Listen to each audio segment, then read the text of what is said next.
It's the rates, it's the miles, and it's the time, man. You gotta look at all three of those.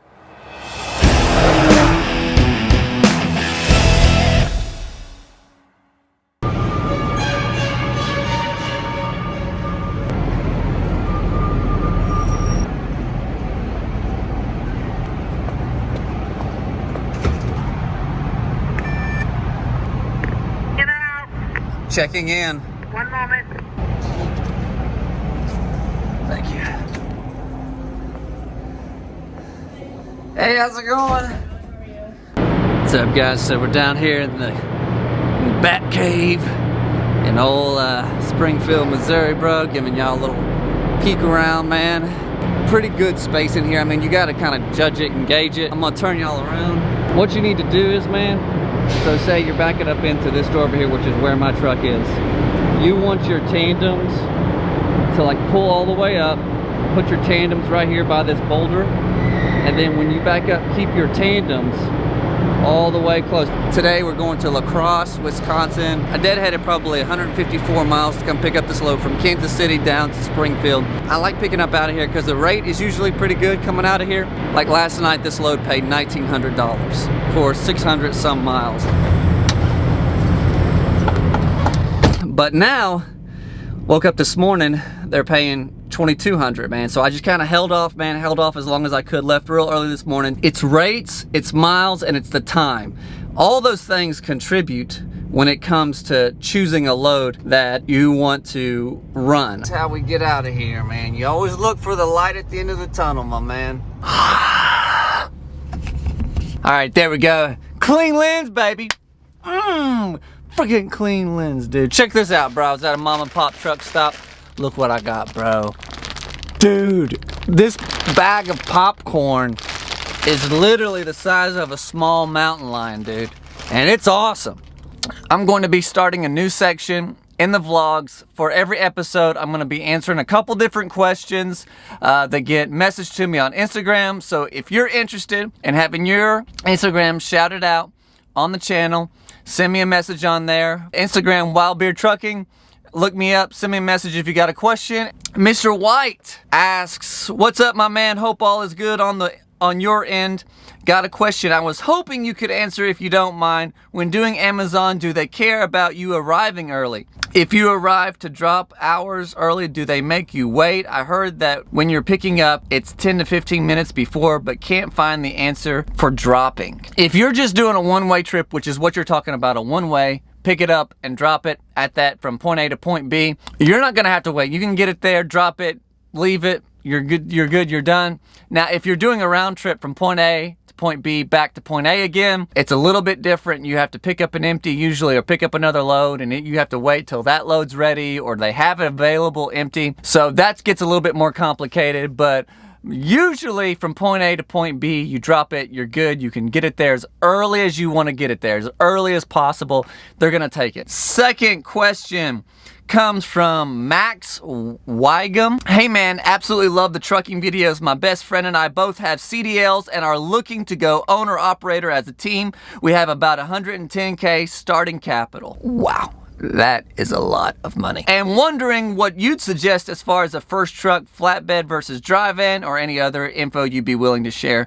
Thank you so much for your time, and I look forward to your next video. As for your first truck, like, you've got a good amount of capital built up, and that is awesome. Way more than what I did whenever I first started. Dude, this market is really, really, really hard. It is an inflated market. Everything you buy is gonna be really bad. I wouldn't suggest a brand spanking new truck, but I wouldn't suggest like a dirt old rust bucket about to fall apart truck either. I suggest something semi-new. You know, 2018, 2019 is gonna be a good bet. 2020, you're gonna be okay there. But you just know everything's overpriced right now, man. Or I bought a trailer that a couple years ago would have been 15 to 17K. I paid 31K for it. As for the type of truck, which is, I think is what you're asking, I would definitely get an aerodynamic truck for your first truck, that's just me. I would just look for the deal. Like, that was my approach. Like, I'm just looking for the deal, what I feel like that I'm gonna get the best value, bang for my buck, and that's what I would go with. And I wouldn't look what the name is on the side of the truck. I would focus more on the deal that you're gonna get from who's selling it and how the truck runs and all that. You gotta factor all that in and not worry about anything else. So that's my response to that. As for flatbed or dry van, I'm not sure about the team loads for flatbed. I do know that Trucker Brown is doing like team flatbed loads with his girl. So, I mean, that's all I know, man. I can't speak on that. Dry van, man, what I love most about dry van, there's all kinds of dry van freight. It's decent. It's not bad right now. The rates are really high. The rates are really good. In my opinion, they've kind of dipped down a little bit, of course. I just feel like dry van's easier to find. It's always a lot more consistent than flatbed. And I just like dry van because old dad ain't getting out in the wintertime and chaining up no loads and tarping down no loads while it's snowing outside, bro. I just don't do it, man. It's a no bueno. Guys, if you want to get your questions answered, man, send them to me on Instagram. Follow me, Wild Beard Trucking, and I will, if there's some good questions, I might have some subpar answers for you. So anyways, for sure.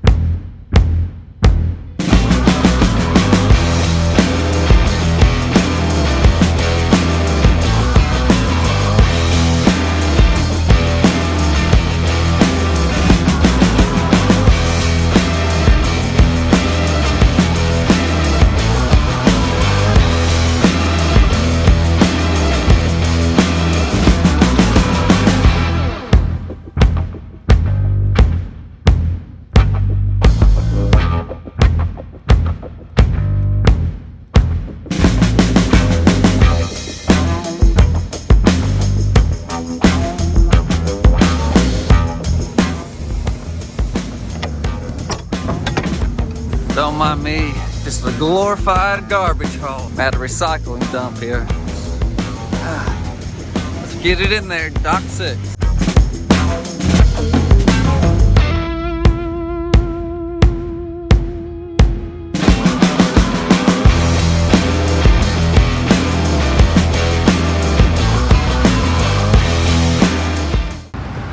What's up, guys? So we're here, and just want everybody to know, still working for BOC, man. And I know last time I was like taking the TOF Industries off. So everybody that worked for BOC, we switched over to BOC Enterprises here at Cabela's in Omaha, Nebraska. I've stayed here before. The rates and like what constitutes a good load and how can you optimize your money, man, per load. And when you're looking at all these load boards, sometimes it can be overwhelming, man. Like for me, there's a learning curve to it that you got to learn in order to really make the best money. It's the time of the load, it's the rate of the load, and it's the miles of the load, okay? So you can have a really good rate on a load. It's like $8 a mile and it's 600 miles, right? Which is like an awesome rate, 600 miles. But if the timing is like going from Monday through Thursday, you know what I'm saying? That's like $4,800. That's not the best. This one pays $2,620. Picks up on the 26th, delivers on the 28th, all right? And so the overall rate per mile was $373. But here's the thing, man. So you're looking at that, you're like, yeah, but like, okay, so the rate's okay. It's not the greatest rate, but it's an okay rate. The mileage is good. It's 806 miles. But the timing is really terrible. So 26th, you got all day, the rest of the 26th, 27th, then 28th, you finally deliver. So here's the thing. I know in Egerton at that DC, it's like a Pepsi DC, and it has Gatorade in there. And I know those people. And I know if I show up early, they're gonna unload me early.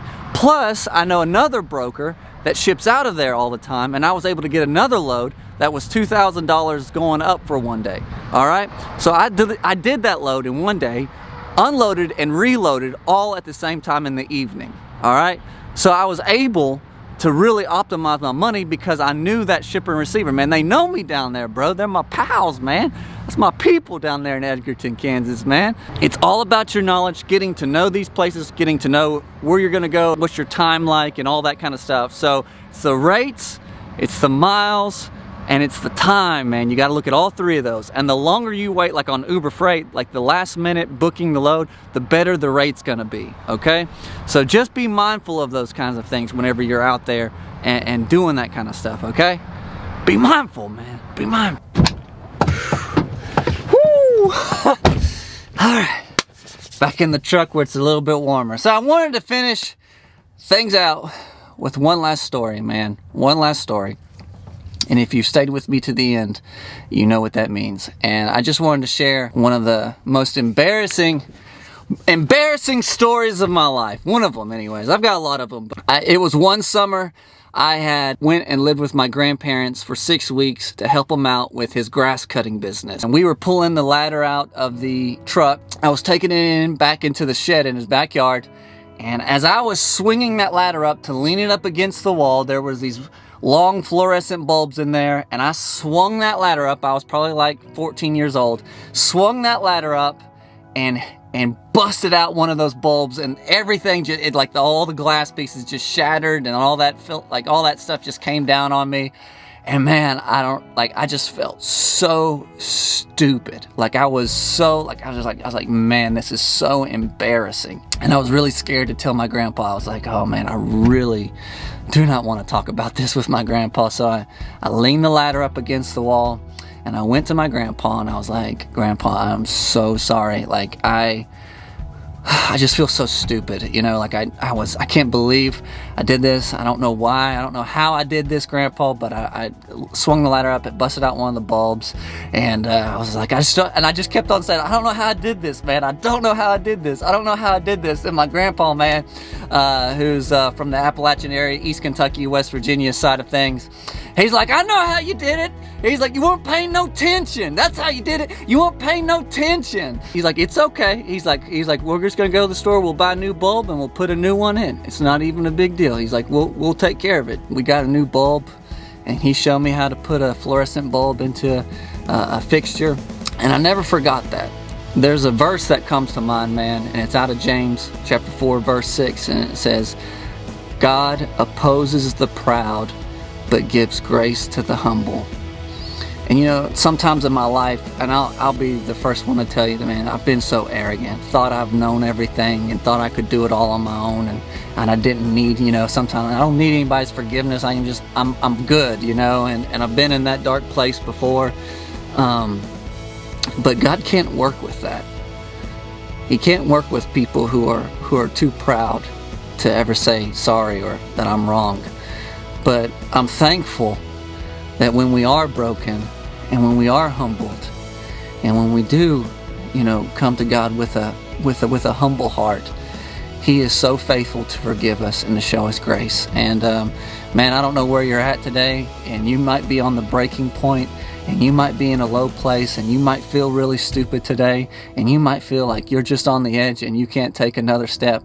But I want you to know that's when God has the greatest opportunity to use you, to mold you, and to lift you back up again. Accept His grace, man, today, man. It's so good. He not only gives forgiveness, He not only gives His grace, but He's in the restoration, and He will restore your peace. He restores joy. And today, I just want y'all to know I'm so thankful for that in my own life, and I want y'all to have it too, man. I love y'all, man. Be safe, drive reckless, and we'll see you on the next one. Wild Beard out.